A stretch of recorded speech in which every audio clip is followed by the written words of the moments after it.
What if we got the greatest deal ever from Iran? They're going to give up their nukes. They're going to give up their ballistic missiles. They're going to become Boy Scouts and Girl Scouts. No more terrorism. That's right. They're going to reject their own Islamist ideology of the 7th century that they've used to indoctrinate others, that they preach every single day. That's right. Khomeini's going to become Mahatma Gandhi, and the world is going to have peace forever. Yeah, we'll sign that deal. Sure, we'll sign it. Now, why would they sign such a deal? What if it's the greatest deal of all deals ever? Why would they sign it? You see, the problem is, ladies and gentlemen, it's not a matter of a deal, a negotiation, or diplomacy, or playing this thing out. Khomeini, the Islamist Nazis, have told us what they're going to do. And they believe this is directed by God. And they have slaughtered tens of thousands of their own people in the last few weeks, over the years, in order to advance this agenda. Do you think signing a deal is going to stop anything? Do you think they're going to honor the deal?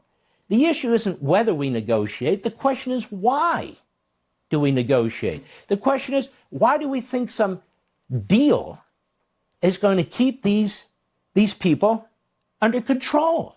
It's not. Now, it might temporarily. They may pull back temporarily, exactly what North Korea did. Oh, they pulled back.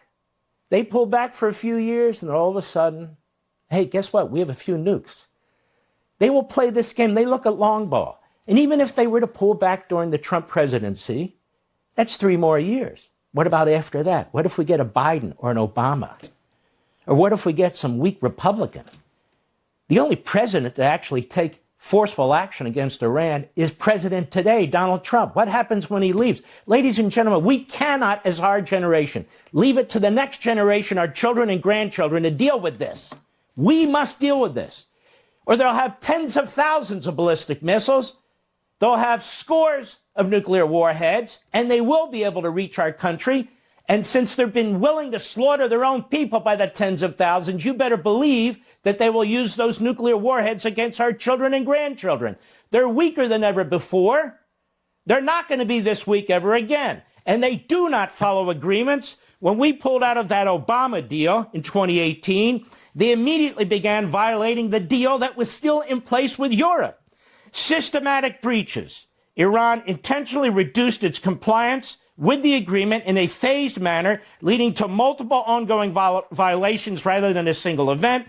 Enrichment levels. Iran increased its uranium enrichment to 60%, significantly higher than the 3.67% limit set by the agreement. Stockpile limits. By late 2019, Iran breached the 300-kilogram limit on enriched uranium, later exceeded permitted stockpiles by 30 times. Centrifuge usage. Iran installed and operated advanced centrifuges prohibited by the deal. Monitoring suspensions. Since February 2021, Iran restricted the International Atomic Energy Agency of the UN from fully monitoring its nuclear facilities. Formal termination. They announced it in October 2025. You think our envoys or somebody else's envoys or signing an agreement is going to change the mindset of a terrorist regime that is slaughtering its people as I speak, that is already trying to build new nukes? We signed a paper, peace in our time? No. The problem isn't negotiations. The problem isn't they won't agree to this or that, or we can get the best deal in world history.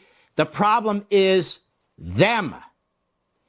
The West needs to understand what we're dealing with.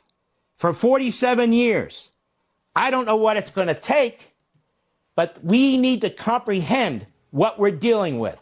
That regime needs to be eliminated to save our children and grandchildren from having to deal with it.